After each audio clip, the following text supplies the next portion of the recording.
بابا کچھ پیسے ادھار دے دو، ویسے بھی تو تم روز یہاں آتے ہو۔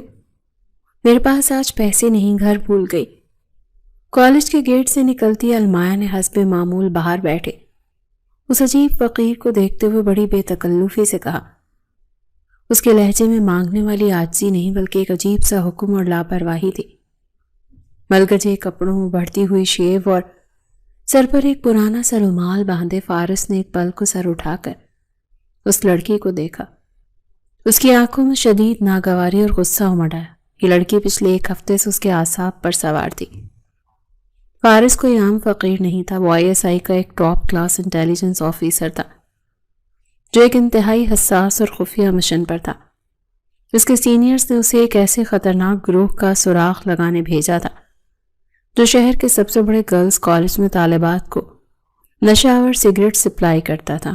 یہ گروہ پہلے لڑکیوں کو اس لعنت کا عادی بناتا، پھر انہیں بلیک میل کر کے اپنے مذموم مقاصد کے لیے استعمال کرتا۔ فارس نے کالج کے باہر اس فقیر کا بہروپ اس لیے دھارا تھا تاکہ وہ بنا کسی کے شک میں آئے کالج کے گیٹ پر ہونے والی ہر سرگرمی پر نظر رکھ سکے۔ لیکن یہ لڑکی المایا یہ روزانہ اس کے مشن میں خلل ڈالنے آ جاتی تھی۔ فارس نے اپنے غصے کو بمشکل ضبط کرتے ہوئے اپنی نظریں واپس جھکا لی اور ایک سرد آہ بھری۔ آج اس کا ٹارگٹ سامنے آنے کی امید تھی، لیکن یہ لڑکی دھیان بھٹکا رہی تھی۔ میرے ساتھ بیٹھ جاؤ، بہت مل جائیں گے تمہیں، فارس نے طنزیہ لہجے میں کہا، اس امید پر کہ شاید وہ چڑھ کر چلی جائے۔ المایا نے فوراً تب کر جواب دیا، اوے فقیر کے بچے، تمیز سے بات کرو، امیر ہوں میں، سمجھے؟ بس پرس بھول آئی ہوں۔ اس کے اس سفید جھوٹ پر فارس نے بھرپور طنزیہ نگاہ اس پر ڈالی۔ وہ جانتا تھا وہ جھوٹ بول رہی ہے، یہ اس کا روز کا ڈرامہ تھا۔ المایا اس کی نظر کی تاب نہ لاتے ہوئے چڑھ گئی اور تیزی سے جھک کر فارس کے آگے رکھے پیالے سے چند سکے اٹھائے اور واپس کر دوں گی کہتی ہوئی آگے بڑھ گئی۔ فارس دانت پیس کر رہ گیا۔ اس کی سزا تمہیں آج رات دوں گا، بیوقوف لڑکی، اس نے دل ہی دل میں خود سے کہا۔ وہ جانتا تھا کہ مشن کی نزاکت کی وجہ سے وہ بھی کوئی تماشا کھڑا نہیں کر سکتا تھا۔ وہاں کالج کی دیوار کے ساتھ صرف فارس ہی نہیں بیٹھا تھا بلکہ چند اور اصلی فقیر بھی موجود تھے۔ فارس کے بالکل دائیں جانب ایک بوڑھا نابینا فقیر بیٹھا تھا جو مسلسل تسبیح پڑھ رہا تھا۔ اس اندھے فقیر کا کشکول پیسوں سے بھرا ہوا تھا کیونکہ آنے جانے والی زیادہ تر لڑکیاں اس کی لاچاری دیکھ کر وہیں خیرات دیتی تھی۔ ابھی فارس اپنی خفت مٹا ہی رہا تھا کہ کالج کی چھٹی کا وقت ہو گیا۔ لڑکیوں کا ایک ہجوم گیٹ سے باہر نکلا۔ کچھ لڑکیاں ہنستی مسکراتی فقیروں کے کشکول میں پیسے ڈال رہی تھی۔ تبھی المایا جو تھوڑی دیر پہلے وہاں سے ہٹ گئی تھی دوبارہ مڑ کر آئی اور سیدھی اس اندھے فقیر کے پاس جا کر بیٹھ گئی۔ تو فارس نے ترچھی نظروں سے اسے دیکھا۔ یہ لڑکی اب کیا مصیبت کرنے والی ہے؟ تم اندھے ہو؟ المایا نے بڑے تجسس سے اس نابینا فقیر کے چہرے کے قریب ہو کر پوچھا۔ بوڑھے فقیر نے اپنی بے نور آنکھیں گھمائیں اور مسکین لہجے میں بولا، ہاں بچے، کر بھلا سو ہو بھلا، اللہ تجھے بہت دے گا۔ المایا کو شاید یقین نہیں آیا، وہ اپنی شرارت سے باز نہیں آئی اور کہنے لگی، تمہیں سچ میں کچھ نظر نہیں آتا؟ بالکل بھی نہیں۔ ہاں بچے، نہیں نظر آتا، یہ دنیا میرے لیے اندھیری ہے، فقیر نے عاجزی سے جواب دیا۔ المایا نے فوراً اپنے ہاتھ کی 2 انگلیاں اس کی آنکھوں کے بالکل سامنے لہرائیں۔ اچھا بتاؤ، یہ میری کتنی انگلیاں ہیں؟ فارس یہ سب دیکھ رہا تھا۔ اس کا دل چاہا اٹھ کر اس لڑکی کو ڈانٹ پلا دے۔ وہ غریب کا مذاق اڑا رہی تھی۔ فقیر بے چارگی سے بولا، کیوں غریب کا مذاق اڑا رہی ہو بیٹی؟ مجھے کیا پتا کتنی انگلیاں ہیں؟ تبھی فارس بری طرح چونکا۔ اس نے دیکھا کہ المایا نے باتوں باتوں میں اس بوڑھے کو الجھایا ہوا تھا اور اس کا دوسرا ہاتھ بڑی مہارت اور خاموشی سے اندھے فقیر کے پیسوں سے بھرے کشکول کی طرف جا رہا تھا۔ فارس کو اپنی آنکھوں پر یقین نہیں آیا۔ یہ دکھنے میں معصوم لگنے والی لڑکی اتنی گھٹیا حرکت بھی کر سکتی ہے؟ جیسے ہی المایا نے چند نوٹوں پر انگلیاں جمائیں اور انہیں دھیرے سے نکالنے کی کوشش کی تو فارس کے صبر کا پیمانہ لبریز ہو گیا۔ اس نے بجلی کی سی تیزی سے اپنا ہاتھ بڑھایا اور المایا کی کلائی مضبوطی سے تھام لی۔ المایا کے تو وہم و گمان میں بھی نہیں تھا کہ کوئی اسے دیکھ رہا ہے۔ فارس کی گرفت اتنی سخت تھی کہ اس کے ہاتھ سے نوٹ وہیں گر گئے۔ شرم نہیں آتی ایک فقیر کو لوٹتے ہوئے؟ فارس کی آواز میں ایسی گرج اور دباؤ تھا جو کسی عام فقیر کا نہیں ہو سکتا تھا۔ پہلی بار المایا نے گھبرا کر فارس کی آنکھوں میں دیکھا، وہ آنکھیں جو میلے کچیلے چہرے کے برعکس روشن اور شعلے برسا رہی تھی۔ اس لمحے اسے احساس ہوا کہ یہ نظریں اسے آر پار دیکھ رہی ہیں۔ اس کے دل کی دھڑکن خوف سے تیز ہو گئی۔ اسے اپنی چوری پکڑے جانے کا اتنا خوف ہوا کہ اس نے فوراً اپنا ہاتھ چھڑانے کی کوشش کی۔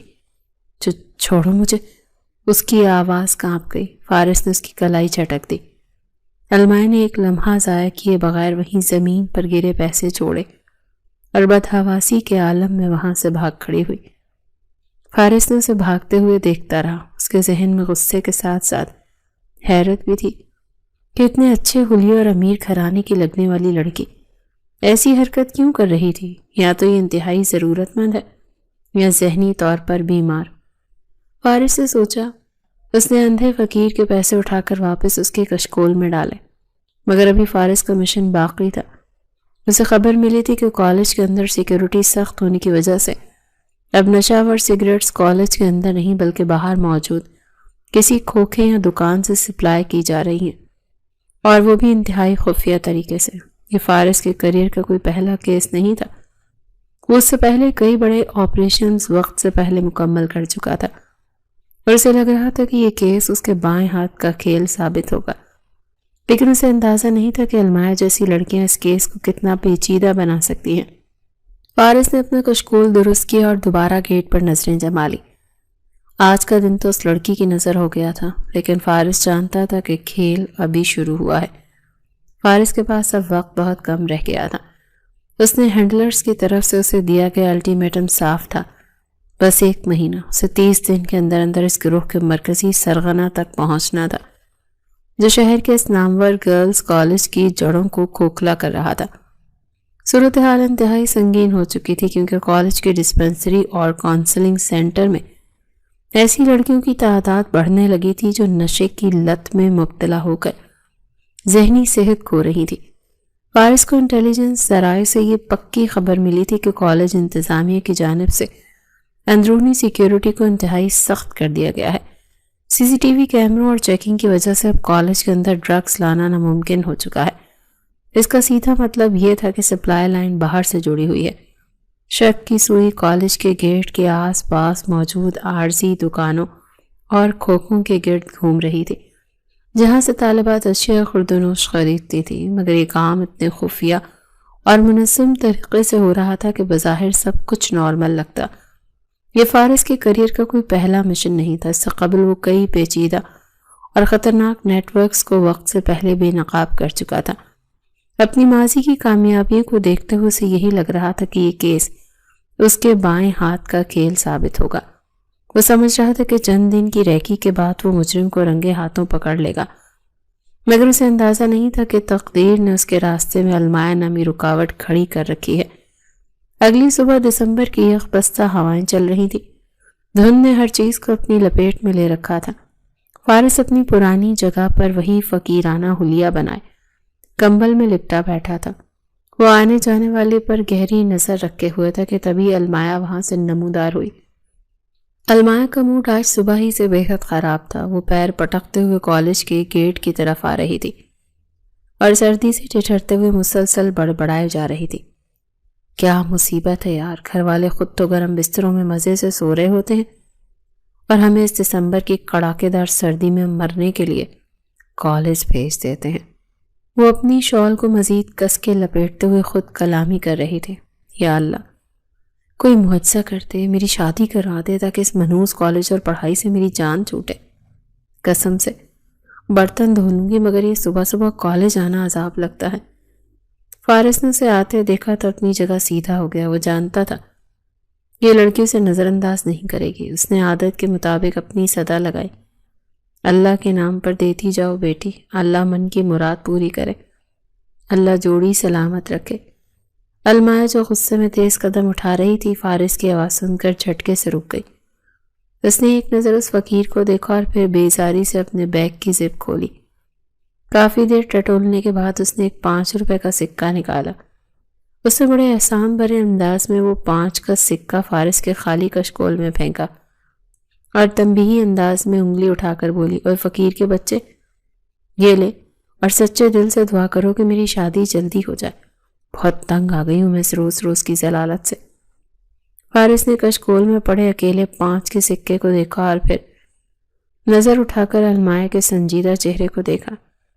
اس کے چہرے پر ایک طنزیہ مسکراہٹ ابھر آئی جسے اس نے اپنی بڑھتی ہوئی داڑھی میں چھپانے کی کوشش کی۔ بی بی، اتنے سب پیسوں میں اتنی بڑی دعائیں نہیں ملتی۔ فارس نے روکھے پن سے جواب دیا، مہنگائی کا دور ہے، 5 روپے میں تو آج کل فقیر بھی راضی نہیں ہوتا، اور تم شہزادہ مانگ رہی ہو۔ المائے کی آنکھیں حیرت اور غصے سے پھیل گئیں۔ تمہاری زبان بہت چلتی ہے، دعا دے رہے ہو یا سودا کر رہے ہو؟ فارس نے لاپرواہی سے کاندھے اچکائے۔ خیر، 5 روپے کے حساب سے دعا دے دیتا ہوں، جاؤ اللہ تمہیں کنجوس شوہر دے جو تمہیں ایک ایک دھیلے کے لیے ترسائے۔ یہ سننا تھا کہ المائے کا پارا ہائی ہو گیا۔ کیا بکواس کی تم نے، بدتمیز آدمی، میں تمہیں پیسے دے رہی ہوں اور تم مجھے بددعائیں دے رہے ہو؟ کنجوس شوہر ملے گا مجھے؟ تمہاری زبان ہی کالی ہے، وہ چیخی۔ جیسے پیسے ویسی دعا، فارس نے اطمینان سے جواب دیا۔ مجھے نہیں چاہیے تمہاری گھٹیا دعا، لاؤ میرے پیسے۔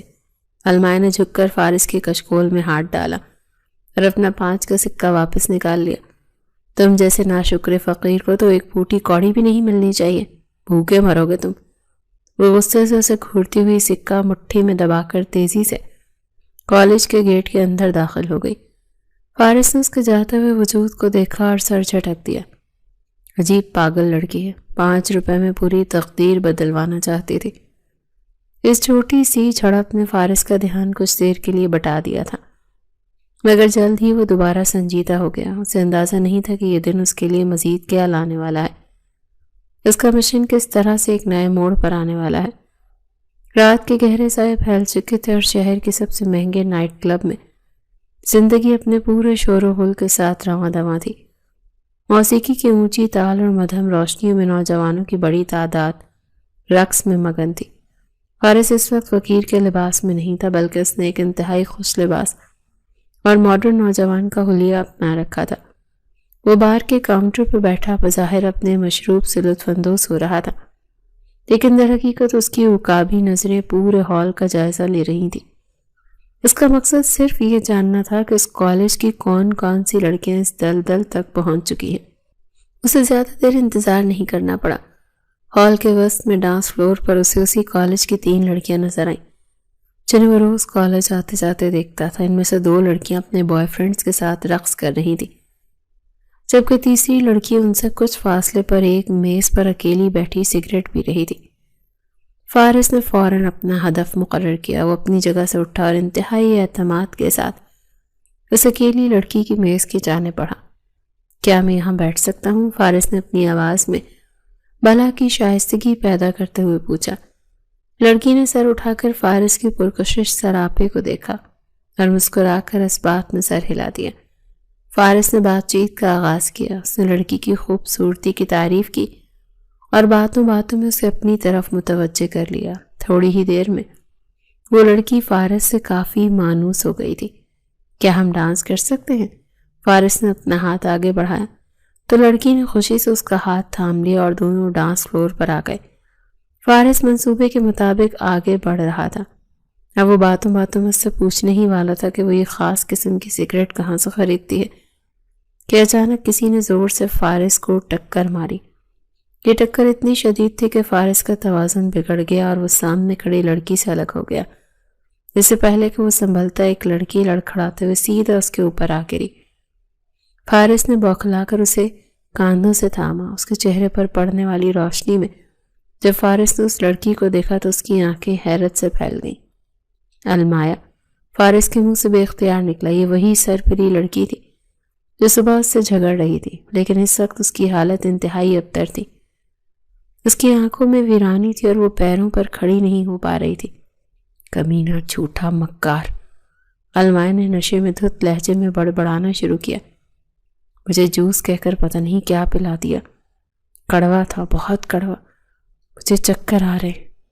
اس ہنگامے کی وجہ سے وہ لڑکی جس کے ساتھ فارس ڈانس کر رہا تھا اسے عجیب نظروں سے دیکھتے ہوئے ہجوم میں غائب ہو گئی۔ فارس نے دانت پیس کر المایا کو دیکھا۔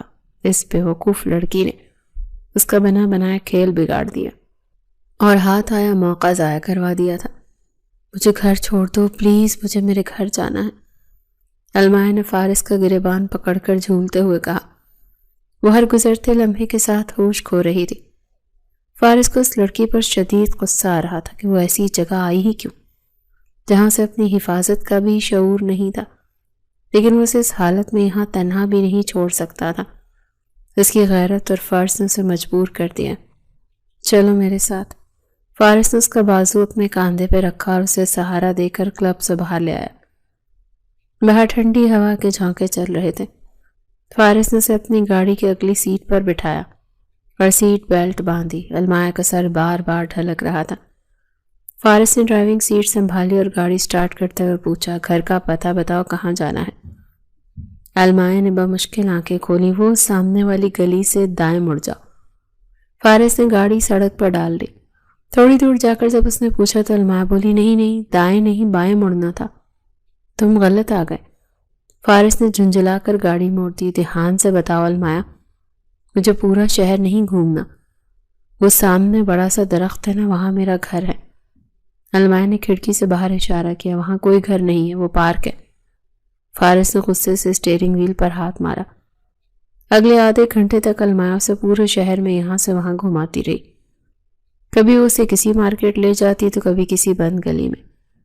نشے کی زیادتی کی وجہ سے اسے کچھ یاد نہیں آ رہا تھا۔ تم ایک نمبر کی جاہل اور بیوقوف لڑکی ہو۔ فارس آخرکار تنگ آ گیا۔ جب برداشت نہیں ہوتی تو پیتی کیوں ہو؟ میں نے نہیں پی، اس نے جوس دیا تھا، المائے نے روحانسی ہو کر کہا۔ اپنی سیٹ کی پشت سے سر ٹکا کر آنکھیں موند لی۔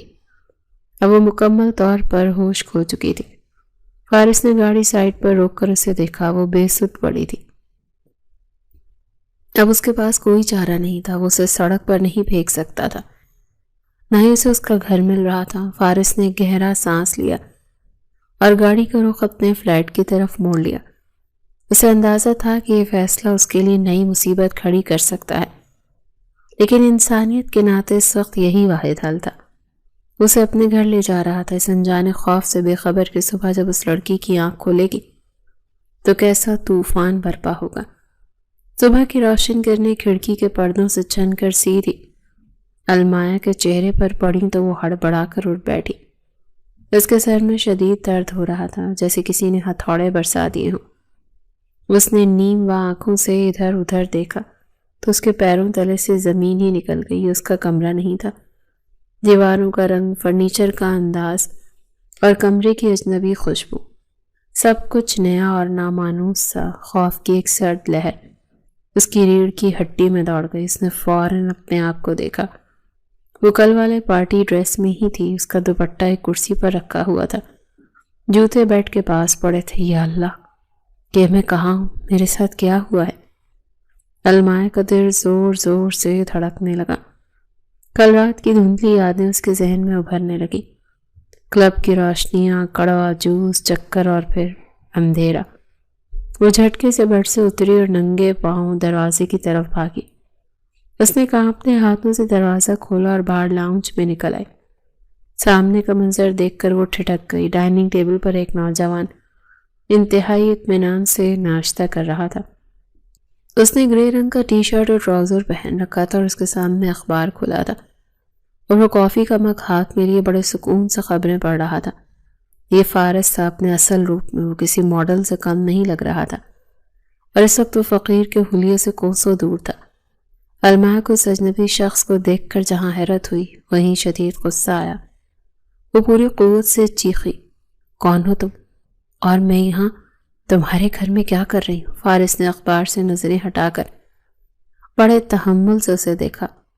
المائے کے بال بکھرے ہوئے تھے، چہرے پر ہوائیاں اڑی ہوئی تھیں۔ صبح بخیر، فارس نے کافی کا گھونٹ بھرتے ہوئے اسپاٹ لہجے میں کہا۔ امید ہے اب تمہارا نشہ اتر گیا ہوگا، اپنی بکواس بند کرو۔ المائے شیرنی کی طرح دھاڑی اور تیز قدموں سے چلتی ہوئی اس کے سر پر جا پہنچی۔ لچے بدماش، گھٹیا انسان، تم مجھے یہاں کیوں لائے ہو؟ سچ سچ بتاؤ، تم نے میرے ساتھ کیا کیا ہے؟ مجھے اغوا کر کے لائے ہو؟ تمہیں شرم نہیں آتی ایک اکیلی لڑکی کی مجبوری کا فائدہ اٹھاتے ہوئے؟ فارس نے المائے کی چیخ و پکار کا کوئی اثر نہیں لیا۔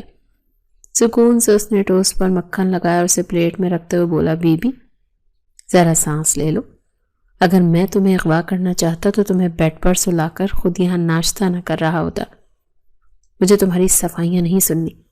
المائے کا غصہ کم ہونے کے بجائے بڑھ گیا۔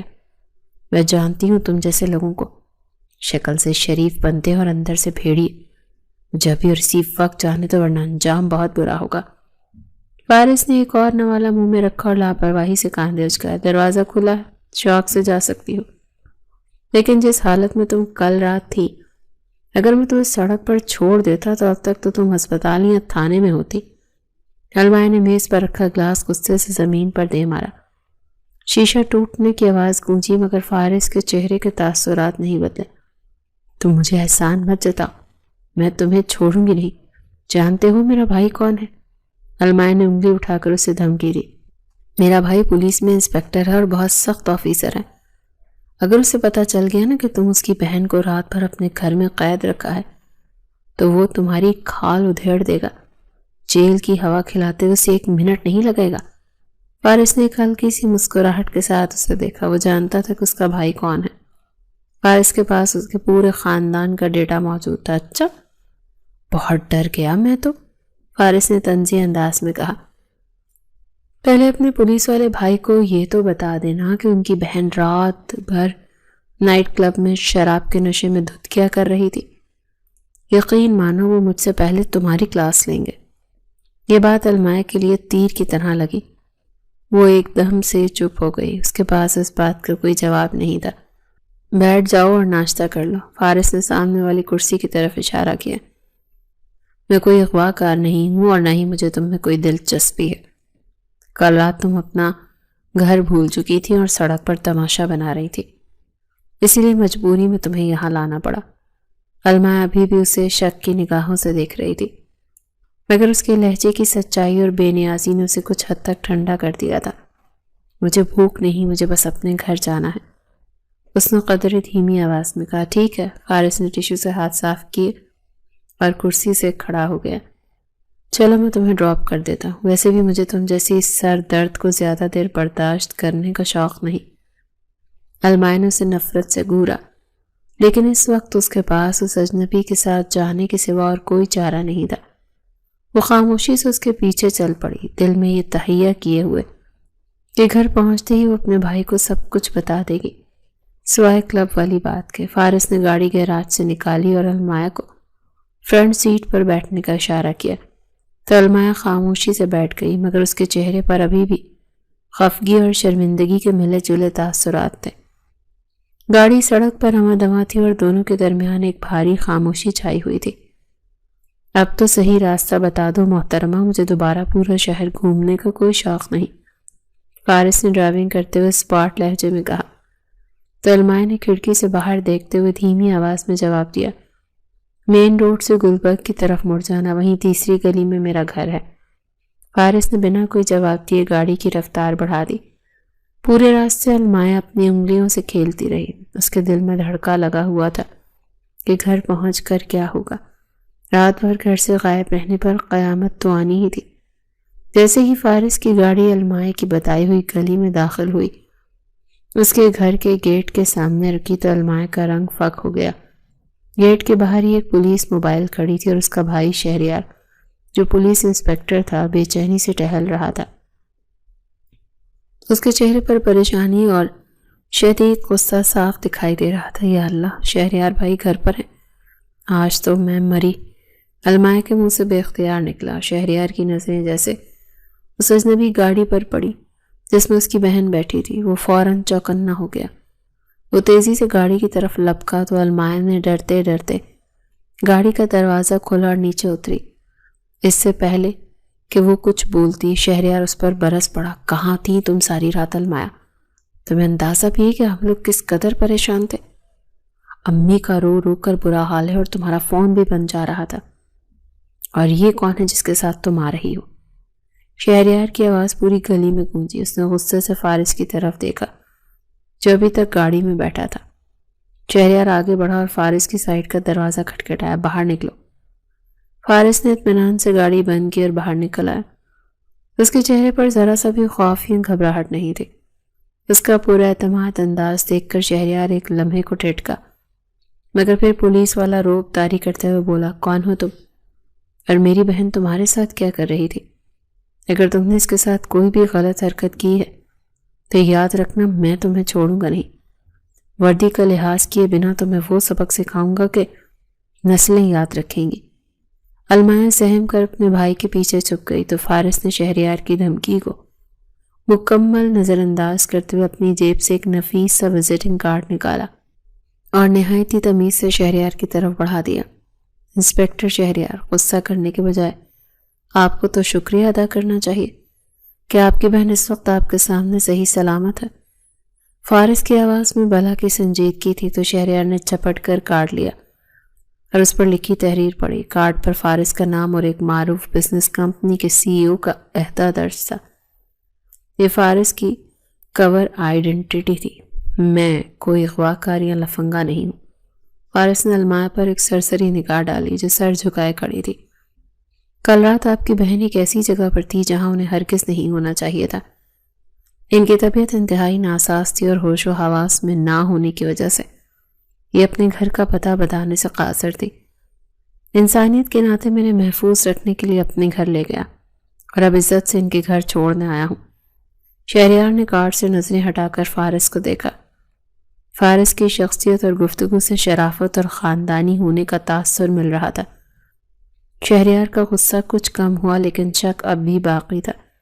میری بہن کیسی جگہ پر تھی؟ شہریار نے مشکوک لہجے میں پوچھا۔ یا آپ اپنی بہن سے خود پوچھ لیجئے گا۔ میرا فرض تھا انہیں باحفاظت گھر پہنچانا جو میں نے پورا کر دیا۔ فارس نے بات وہیں ختم کر دی۔ وہ المایا کا راز فاش کر کے اس کے لیے مزید مشکلات نہیں کھڑی کرنا چاہتا تھا۔ شہریار نے گہری سانس لی اور المایا کی طرف مڑا۔ اندر جاؤ المایا، تمہارا حساب میں بعد میں لیتا ہوں۔ المایا نے ایک نظر فارس کو دیکھا۔ اس کی آنکھوں میں احسان مندی کی جھلک تھی کہ اس نے کلب والی بات چھپا لی تھی۔ وہ تیزی سے گیٹ کے اندر بھاگ گئی۔ شہریار نے فارس کی طرف دیکھا اور کارڈ جیب میں رکھتے ہوئے بولا، شکریہ مسٹر فارس۔ اگر واقعی ایسا ہے جیسا آپ کہہ رہے ہیں تو میں آپ کا شکر گزار ہوں، لیکن اگر مجھے پتہ چلا کہ اس کہانی میں کوئی جھوٹ ہے تو میں آپ کو ڈھونڈ نکالوں گا۔ آپ کو اس کی نوبت نہیں آئے گی۔ میں ایک شریف شہری ہوں اور قانون کی عزت کرتا ہوں۔ فارس نے مختصر مسکراہٹ کے ساتھ جواب دیا۔ اس نے مسافہ کرنے کے لیے ہاتھ بڑھایا۔ شہریار نے سرد مہری سے ہاتھ ملایا۔ فارس واپس اپنی گاڑی میں بیٹھا اور گاڑی ریورس کر کے گلی سے باہر نکل گیا۔ اگرچہ وہ المایا کو اس کے گھر بخیر و خوبی چھوڑ آیا تھا اور اس کے پولیس انسپکٹر بھائی کو بھی مطمئن کر دیا تھا، لیکن خطرہ ابھی بھی سر پر منڈلا رہا تھا۔ اسے ڈر تھا کہ کہیں المایا کی یادداشت واپس آنے پر وہ اسے پہچان نہ لے۔ اگر ایسا ہوا تو اس کا مہینوں کی محنت سے تیار کیا گیا کور پل بھر میں تباہ ہو سکتا ہے۔ سورج نکل چکا تھا اور طالبات کی آمد کا سلسلہ جاری تھا۔ فارس نے اپنی میلی چادر کو اچھی طرح خود پر لپیٹ لیا اور سر پر بندھا رومال ماتھے تک کھینچ لیا تاکہ اس کا چہرہ زیادہ نمایاں نہ ہو سکے۔ وہ نظریں جھکائے حسب معمول اپنی صدا لگا رہا تھا کہ اللہ کے نام پر دیتے جاؤ بابا، اللہ بڑی بلائیں ٹالے گا۔ تبھی ایک شناسا خوشبو اس کے نتنوں سے ٹکرائی۔ یہ وہی پرفیوم تھا جو کل رات اس کی گاڑی میں مہک رہا تھا۔ فارس چونک کے المایا آ رہی تھی۔ المایا آج کل کی نسبت کچھ خاموش اور سنجیدہ لگ رہی تھی۔ شاید بھائی کی ڈانٹ اور کل رات کی حماقت کا اثر ابھی باقی تھا۔ وہ کالج کے گیٹ کی طرف بڑھ رہی تھی کہ اچانک اس کی نظر فارس پر پڑی۔ روزانہ کی طرح اس بار وہ اسے نظر انداز کر کے یہ کوئی جملہ کس کے آگے نہیں بڑھی بلکہ وہیں رک گئی۔ فارس نے کنکھیوں سے دیکھا کہ اسے بہت غور سے دیکھ رہی ہے۔ اس کی نگاہوں میں ایک عجیب سا تجسس اور الجھن تھی۔ فارس کا دل زوروں سے دھڑکا۔ کیا اس نے پہچان لیا؟ المایا آہستہ آہستہ قدم اٹھاتی ہوئی فارس کے بالکل قریب آئی۔ وہ جھک کر اس کے چہرے کو دیکھنے لگی تو فارس نے گھبراہٹ چھپاتے ہوئے فوراً ہاتھ پھیلایا اور اپنی آواز کو بھاری اور کرخت بناتے ہوئے بولا، بیٹی کچھ دیتی جاؤ، اللہ تمہارے نصیب اچھے کرے۔ المایا نے اس کی بات انسنی کر دی۔ وہ بدستور اس کی آنکھوں میں جھانک رہی تھی۔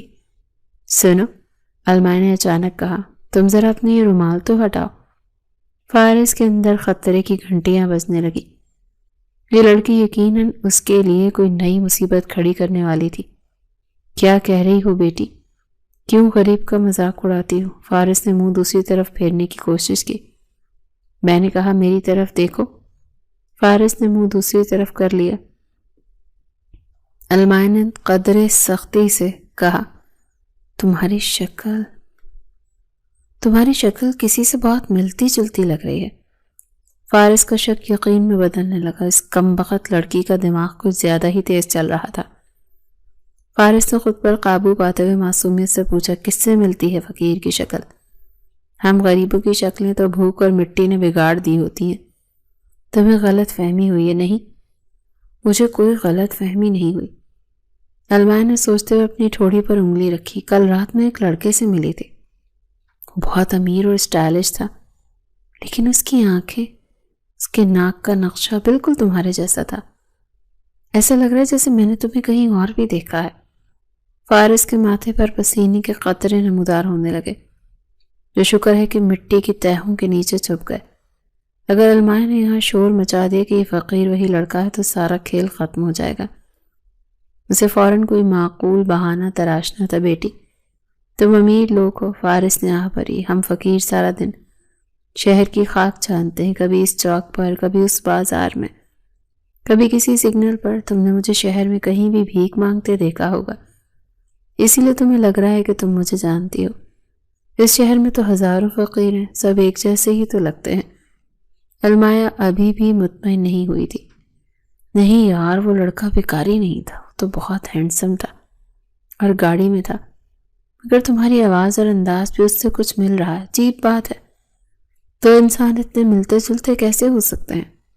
فارس نے دل ہی دل میں خود کو کوسا کہ کل رات اس نے اس لڑکی کی مدد ہی کیوں کی۔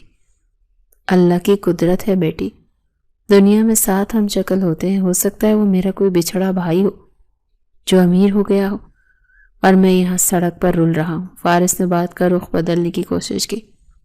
تم کالج جاؤ، کیوں اپنا وقت برباد کر رہی ہو؟ جاؤ، اللہ تمہاری مشکلیں آسان کرے۔ المائے نے ایک آخری شک بھری نگاہ اس پر ڈالی۔ اسے ابھی بھی یقین نہیں آ رہا تھا، لیکن منطقی طور پر ایک فقیر اور اس امیر لڑکی کی کوئی جوڑ نہیں بنتا تھا۔ اس نے سر جھٹک دیا۔ ہاں شاید تم ٹھیک ہی کہہ رہے ہو، وہ کہاں اور تم کہاں۔ شاید میرا دماغ کل رات کی وجہ سے خراب ہو گیا ہے۔ المائے نے اپنے پرس سے 10 کا نوٹ نکالا اور فارس کی کشکول میں ڈال دیا۔ یہ لو، اور دعا کرنا کہ میرا دماغ ٹھیک رہے، مجھے ہر جگہ وہی شکل نظر آ رہی ہے۔ یہ کہہ کر وہ تیز قدموں سے کالج کے اندر چلی گئی۔ فارس نے ایک لمبی اور گہری سانس خارج کی۔ وہ بال بچا تھا۔ اس لڑکی کی یادداشت اور مشاہدہ خطرناک حد تک تیز تھا۔ فارس بیٹا، اب تمہیں بہت زیادہ محتاط رہنا ہوگا، یہ لڑکی تو چلتا پھرتا بومب ہے، اس نے خود سے کہا۔ فارس کو اندازہ ہو گیا تھا کہ اب اسے اپنا مشن جلد از جلد مکمل کرنا ہوگا۔ کالج کے باہر دوپہر کی دھوپ پھیلی ہوئی تھی اور فارس اس پہ معمول اپنی جگہ پر جمع بیٹھا تھا۔ آج اس کا دھیان آنے جانے والی طالبات پر نہیں، بلکہ اس کی تمام تر توجہ سڑک کے اس پار موجود ایک جنرل اسٹور پر مرکوز تھے۔ پچھلے کچھ دنوں کی نگرانی کے بعد فارس کو یقین ہو چلا تھا کہ یہی وہ دکان ہے جہاں سے کالج کی طالبات تک ممنوع اشیاء پہنچائی جاتی ہیں، اور آج اس کا شک مزید پختہ ہو گیا تھا کیونکہ تھوڑی ہی دیر پہلے وہاں ایک کالے رنگ کی ہیوی بائک آ کر رکی تھی جس پر 2 مشکوک نوجوان سوار تھے۔ اس کا حلیہ اور انداز بتا رہا تھا کہ وہ عام گاہک نہیں ہے۔ فارس اپنی جگہ سے ہلے بغیر عقابی نظروں سے ان دونوں لڑکوں کی حرکات اور سکنات کا جائزہ لے رہا تھا۔ ان میں سے ایک لڑکا دکاندار سے کچھ بحث کر رہا تھا، جبکہ دوسرا بار بار ادھر ادھر دیکھ رہا تھا جیسے کسی خطرے کو بھانپ رہا ہو۔ فارس کی کوشش تھی کہ وہ کسی طرح ان کے درمیان ہونے والی گفتگو سن سکیں یا کم از کم اس پیکٹ کو دیکھ سکے جو دکاندار کاؤنٹر کے نیچے سے نکال رہا تھا۔ یہ وہ لمحہ فارس کے مشن کے لیے انتہائی اہم تھا۔ اگر آج وہ اس ڈیل کو ریکارڈ کر لیتا یا کوئی ثبوت ٹھوس حاصل کر لیتا تو اس گروہ کی جڑوں تک پہنچنا آسان ہو جاتا۔ ابھی وہ پوری طرح محو تھا کہ اچانک اس کے سامنے ایک سایہ لہرایا۔ کسی نے آ کر اس کا ویو بلاک کر دیا۔ فارس نے جھنجھلا کر سر اٹھایا تو سامنے المائے کھڑی تھی۔ المائے کے چہرے پر پریشانی اور گھبراہٹ طاری تھی۔ فارس کا دل چاہا کہ سر پیٹ لے، یہ لڑکی ہمیشہ غلط وقت پر ہی کیوں نازل ہوتی تھی۔ سنو فقیر بابا، علماء نے اجلت میں کہا تو فارس نے گردن ٹیڑھی کر کے اس کے پیچھے سے دکان کی طرف دیکھنے کی کوشش کی، لیکن علماء نے سمجھے کہ وہ اس کی بات نہیں سن رہا، اس لیے وہ مزید قریب ہوئی۔ میری بات سنو، مجھے تم سے ایک بہت ضروری بات کرنی ہے۔ فارس نے دانت پیستے ہوئے اپنی توجہ علماء کی طرف مبذول کی۔ اس کا پارا ہائی ہو رہا تھا کیونکہ وہ بہت اہم موقع گنوا رہا تھا۔ کیا ہے بیٹی، معاف کرو مجھے، میرے پاس کھلا نہیں ہے، فارس نے روکھے پن سے کہا تاکہ وہ جلدی سے دفع ہو جائے۔ ارے میں تم سے بھیک نہیں مانگ رہی، علماء نے جھک کر سرغوشی کے انداز میں کہا۔ مجھے کچھ پیسے ادھار دے دو۔ فارس کی آنکھیں حیرت اور صدمے سے پھیل گئی۔ 1 کروڑ پتی باپ کی بیٹی، مہنگی گاڑی میں آنے والی لڑکی، سڑک پر بیٹھے ایک فقیر سے ادھار مانگ رہی تھی۔ یہ مذاق تھا یا کوئی نئی چال؟ ادھار؟ فارس کے منہ سے بے اختیار نکلا۔ بی بی ہوش میں تو ہو، مجھ فقیر سے ادھار مانگ رہی ہو؟ لوگ ہمیں دیتے ہیں، ہم سے لیتے نہیں ہیں۔ ہاں تو میں کون سا رکھ لوں گی؟ علماء نے بے صبری سے کہا۔ دراصل آج میں نے اپنی سہیلی کو کینٹین پر ٹریٹ دے دی، میرا سارا کیش ختم ہو گیا، اب مجھے گھر جانے کے لیے پیٹرول ڈلوانا ہے اور میرے پاس 1 روپیہ نہیں ہے، ATM کارڈ بھی گھر بھول آئی ہوں، پلیز تم مجھے 500 روپے دے دو، میں کل پکا واپس کر دوں گی، بلکہ 600 دے دوں گی۔ فارس نے کنکھیوں سے دکان پر کھڑے لڑکے اب جانے کی تیاری کر رہے تھے۔ دکانداروں نے ایک سیاہ شاپر تھما رہا تھا۔ فارس کی بے چینی بڑھ گئی۔ بی بی جاؤ یہاں سے، میرے پاس کفن کے پیسے بھی نہیں اور تمہیں پیٹرول کے لیے 500 دوں، جاؤ کسی اور سے مانگو۔ فارس نے اسے ہاتھ کے اشارے سے ہٹانے کی کوشش کی۔ تم کتنے کنجوس اور ٹھیٹ ہو۔ المایا وہیں جم گئی۔ میں روز دیکھتی ہوں، تمہارا کشکول بھرا ہوتا ہے، تم روز یہیں بیٹھتے ہو، میں بھاگ تھوڑی جاؤں گی، دے دو نا یار، بہت ایمرجنسی ہے۔ وہ لڑکے بائک سٹارٹ کر رہے تھے اور فارس کا مشن اس کے ہاتھوں سے ریت کی طرح سے پھسل رہا تھا۔ اس لڑکی کی فضول بحث نے اس کا دھیان بھٹکا دیا۔ نہیں ہے میرے پاس پیسے، فارس تقریباً دھاڑا۔ اللہ کے لیے میرا پیچھا چھوڑ دو، کیوں میرے پیچھے ہاتھ دھو کر پڑ گئی ہو؟ الماس کے اس رویے پر تلملا اٹھی۔ تمہاری تو عقل ہی ٹھکانے نہیں، مدد مانگ رہی ہوں اور تم مجھ پر ہی چیخ رہے ہو۔ امیر ہوں میں، تمہارے ان ٹکوں کی بھوکی نہیں ہوں میں، بس مجبوری تھی، تم جیسے لوگ اسی قابل ہو کہ سڑک پر ہی رلتے رہو۔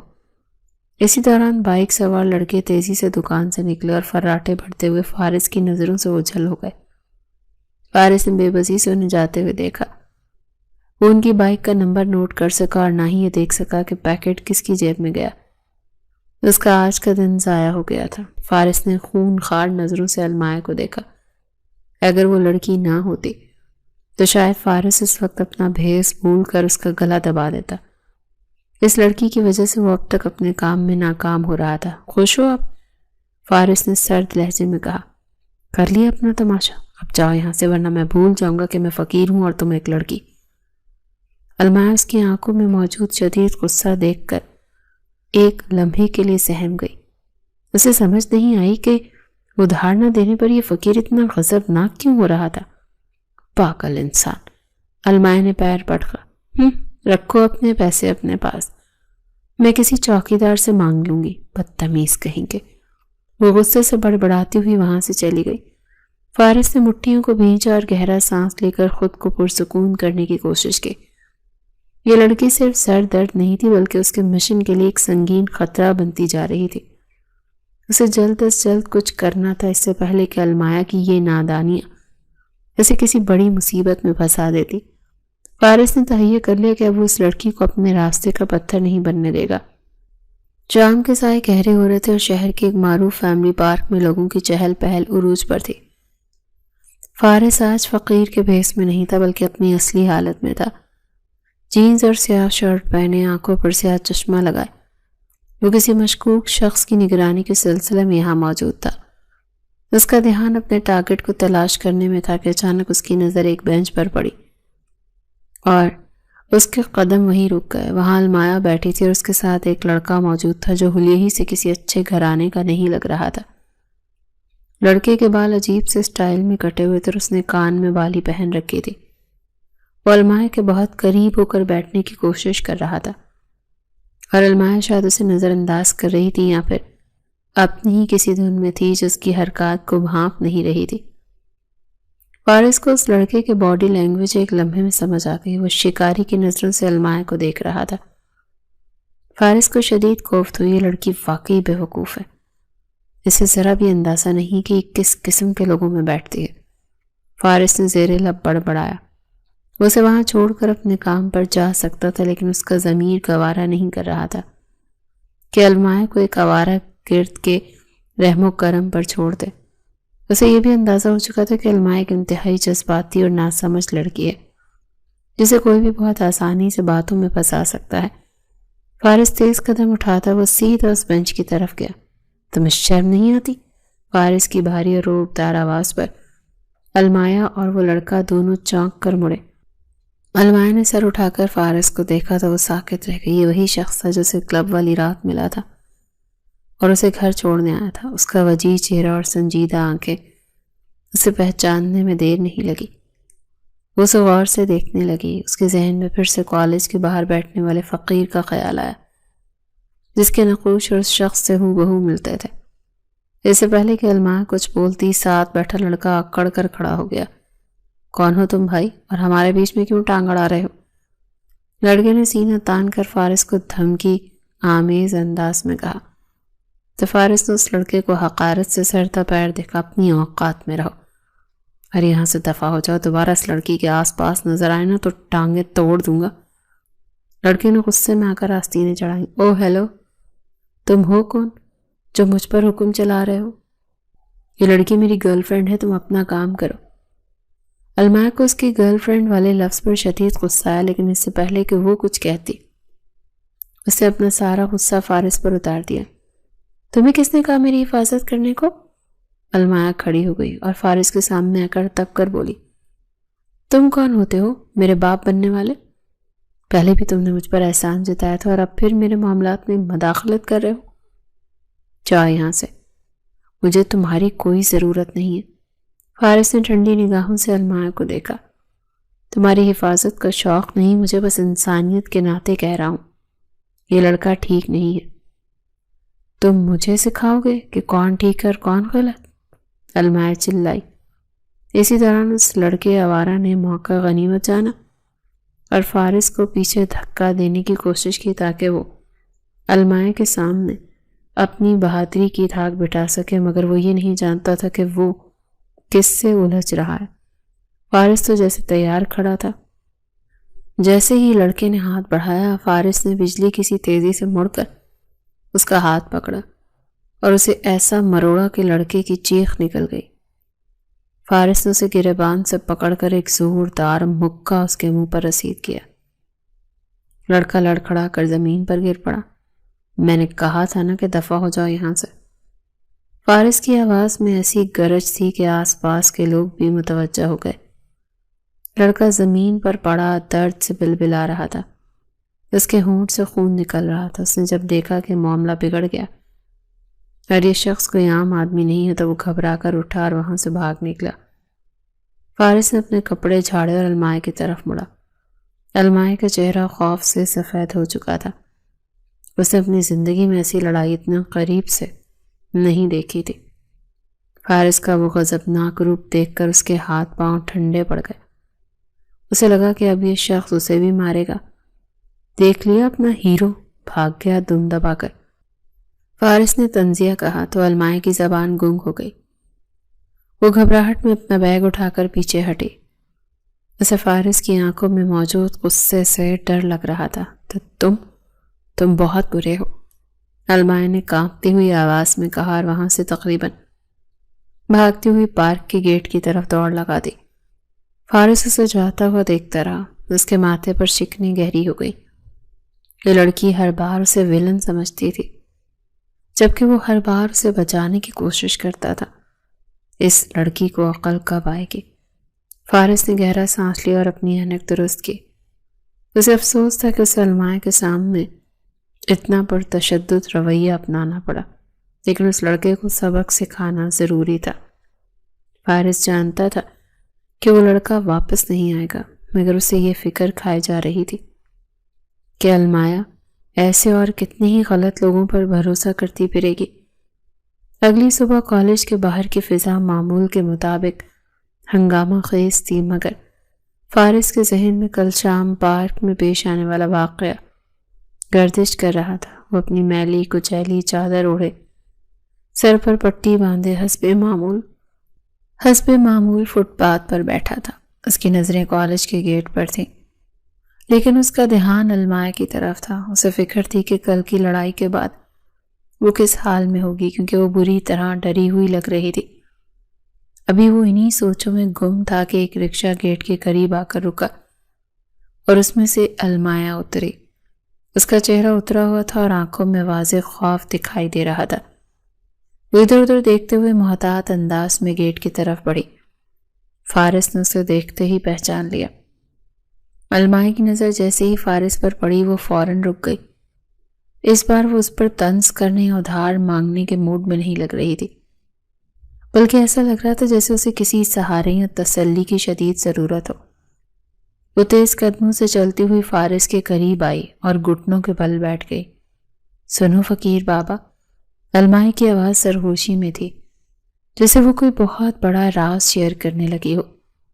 فارس نے سر اٹھا کر اسے دیکھا۔ کیا ہوا بیٹی؟ آج خالی ہاتھ آئی ہو یا پھر ادھار مانگنے کا ارادہ ہے؟ تو المائی نے نفی میں سر ہلایا۔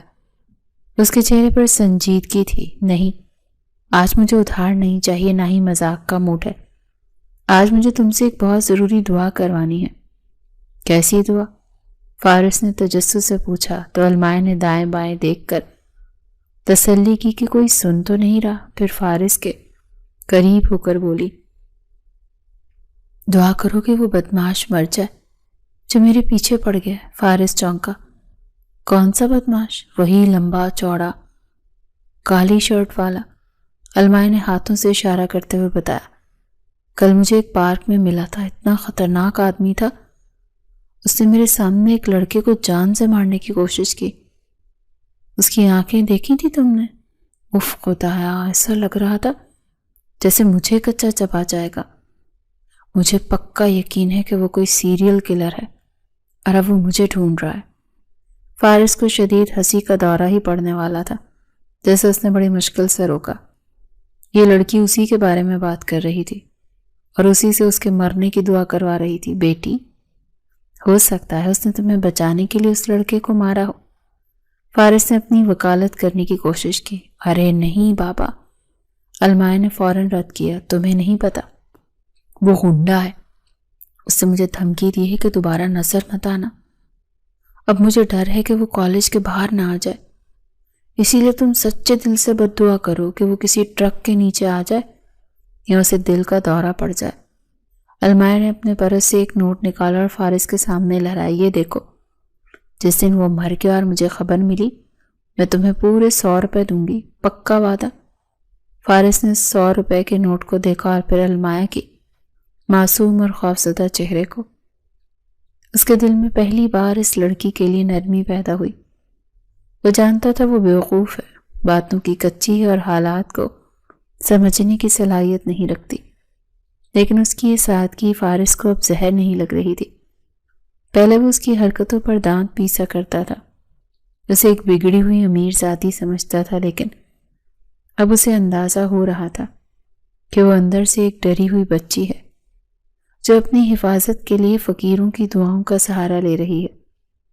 فارس کے ہونٹوں پر ایک دھیمی اور پرکشش مسکراہٹ ابھر آئی جو اس کی داڑھی میں چھپ گئی۔ بس 100 روپے؟ فارس نے شوخی سے پوچھا۔ اس کی جان اتنی سستی ہے؟ ارے 100 روپے بہت ہوتے ہیں تم لوگوں کے لیے، المائے نے سنجیدگی سے کہا، اور ویسے بھی نیکی کا کام ہے، دنیا سے ایک ظالم کم ہو جائے گا۔ تم بس دعا کرو۔ فارس نے اس بات میں سر ہلا دیا۔ اچھا بیٹی جاؤ، اللہ اس بدماش کو ہدایت دے دے۔ مارنا ضروری تو نہیں؟ نہیں، ہدایت نہیں، بس موت، المائے نے زور دے کر کہا اور پھر آمین کہتی ہوئی کھڑی ہو گئی۔ یاد رکھنا 100 روپے انعام ہے۔ وہ اپنا دوپٹہ سنبھالتے ہوئی کالج کے گیٹ کے اندر داخل ہو گئی اور فارس اسے جاتا دیکھتا رہا۔ اس کی آنکھوں میں اب غصے کی جگہ ایک عجیب سی چمک تھی۔ عجیب لڑکی ہے، میری موت کی قیمت 100 روپے لگائی ہے اس نے، فارس نے زیر لب مسکراتے ہوئے کہا۔ پاگل ہے یہ، دل کی بری نہیں ہے۔ فارس کو احساس ہو رہا تھا کہ یہ بیوقوف لڑکی آہستہ آہستہ اس کے دل میں جگہ بنا رہی، اس کی حماقتوں میں ایک ایسا بھول پن تھا جو فارس جیسے سنجیدہ اور سخت مزاج انسان کو بھی مسکرانے پر مجبور کر رہا تھا۔ وہ نہیں جانتا تھا کہ یہ ہمدردی اور دلچسپی آگے چل کر عشق کی کون سی داستان رقم کرنے والی تھی، مگر فی الحال اسے اپنی موت کی دعا کرنے والی اس لڑکی پر پیار آ رہا تھا۔ تاہم فارس کو یہ بھی یاد تھا کہ وہ یہاں عشق لڑانے نہیں بلکہ ایک مشن پر ہے، اور اگلا مرحلہ اس مشن کے سب سے خطرناک حصہ ثابت ہونے والا تھا، جہاں اسے المائے کی مدد کی ضرورت پڑنے والی تھی، چاہے وہ انجانے میں ہی کیوں نہ ہو۔ اگلی صبح جب المائے کالج پہنچی تو فارس نے اسے اشارے سے اپنے پاس بلا لیا۔ وہ کچھ ہچکچاہٹ کے ساتھ آئی۔ کیا ہے بابا، آج پھر دعا کروانی ہے؟ اس نے بیگ کاندھے پر درست کرتے ہوئے پوچھا۔ فارس نے ادھر ادھر دیکھا اور دھیمی آواز میں کہا، بیٹی اگر تم میرا ایک چھوٹا سا کام کر دو تو میں تمہیں پورے 500 روپے دوں گا۔ المائی کی تو آنکھیں چمک اٹھیں۔ 500؟ تم فقیر ہو یا بینک؟ بتاؤ کیا کرنا ہے؟ تم بس مجھے ان لڑکیوں کے نام اور کلاس بتا دو جو کالج میں چھپ کر سگریٹ پیتی ہیں۔ فارس نے سنجیدگی سے کہا، میں ان کے لیے خصوصی دعا کروں گا کہ وہ اس لعنت سے بچ جائیں۔ المائی کو فارس کی یہ وجہ عجیب لگی، لیکن 500 کے لالچ میں اس نے حامی بھر لی۔ ٹھیک ہے، مجھے سب پتا ہے کون کیا کرتا ہے، میں لسٹ بنا کر لا دوں گی۔ فارس نے اسے جاتا دیکھا۔ وہ دل ہی دل میں اس کی حماقت پر مسکرایا، مگر یہ معلومات اس کے لیے اہم تھی۔ اسی شام کالج کے باہر کچھ بدماش نمال ہو گئے۔ انہوں نے وہاں بیٹھے تمام فقیروں کو ڈرایا دھمکایا، خبردار کل سے یہاں پر کوئی نظر نہ آئے، یہ جگہ خالی کر دو ورنہ ٹانگیں توڑ دیں گے۔ ایک لمبے تڑنگے بدماش نے فارس کے منہ کے قریب آ کر دھمکی دی۔ فارس خاموشی سے سر جھکائے بیٹھا رہا۔ اگلے روز کالج کا گیٹ سنسان تھا، سارے فقیر ڈر کر بھاگ چکے تھے ماں سوائے فارس کے۔ وہیں اپنی جگہ جمع بیٹھا رہا۔ وہی بدماش دوبارہ آیا اور فارس کو دیکھ کر آگ بگولا ہو گیا۔ اوئے بڈھے، تجھے سمجھ نہیں آتی؟ وہ فارس کو مارنے کے لیے آگے بڑھا تو فارس نے اچانک بجلی کی سی تیزی سے اس کا ہاتھ تھاما اور ایک جھٹکے سے زمین پر دے مارا تو بدماش کی چیخ نکل گئی، اس سے پہلے کہ اس کے ساتھی کچھ کرتے۔ پولیس کی موبائل سائرن بجاتی ہوئی وہاں پہنچ گئی، جو فارس نے پہلے ہی بیک اپ کے لیے الرٹ کر رکھی تھی۔ پولیس نے اس شخص کو دبوچ لیا اور گاڑی میں ڈال کر لے گئے۔ رات کے گہرے سائے میں فارس تھانے کے انٹیروگیشن روم میں داخل ہوا۔ اب وہ فقیر کے روپ میں نہیں بلکہ اپنے اصلی باروب شخصیت میں تھا۔ سامنے کرسی پر وہی بدماش بیٹھا ہوا تھا جس کے چہرے پر ہوائیاں اڑ رہی تھی۔ بتاؤ کس کے لیے کام کرتے ہو اور وہ سگریٹ کہاں سے آتی ہے؟ فارس نے گرجدار آواز میں پوچھا۔ بدماش نے منہ پھیر لیا۔ میں کچھ نہیں جانتا۔ فارس نے آگے بڑھ کر ایک زوردار تھپڑ اس کے منہ پر رسید کیا جس سے اس کا جبڑا ہل گیا۔ میرے پاس وقت نہیں ہے، سیدھی طرح بک دو ورنہ وہ حال کروں گا کہ موت مانگو گے۔ مزید 2-3 سخت وار سہنے کے بعد بدماش ٹوٹ گیا۔ مت مارو صاحب، میں بتاتا ہوں، وہ ہانپتے ہوئے بولا۔ گلبرگ فیز 3 مکان نمبر 70 وہاں چلے جاؤ، تمہیں سب پتہ چل جائے گا کہ سپلائی کہاں سے آتی ہے اور سرغنہ کون ہے۔ فارس نے فوراً اپنی ٹیم کو الرٹ کیا اور خود اکیلا اپنی گاڑی میں اس پتے کی طرف روانہ ہو گیا۔ اس کا دل زوروں سے دھڑک رہا تھا، وہ مشن کے بالکل قریب تھا۔ گاڑی ایک عالی شان بنگلے کے باہر رکی۔ فارس دیوار پھاند کر خاموشی سے اندر داخل ہوا۔ ڈرائنگ روم کی لائٹ جل رہی تھی۔ فارس دبے پاؤں کھڑکی کے قریب جا کر اندر جھانکا۔ اندر کا منظر دیکھ کر فارس کے پیروں تلے سے زمین نکل گئی۔ اس کے پاؤں سے زمین اپنی آنکھوں پر یقین نہیں آ رہا تھا کہ وہ وہاں کسے دیکھ رہا ہے۔ اس وقت اس کے ہوش اڑ گئے تھے۔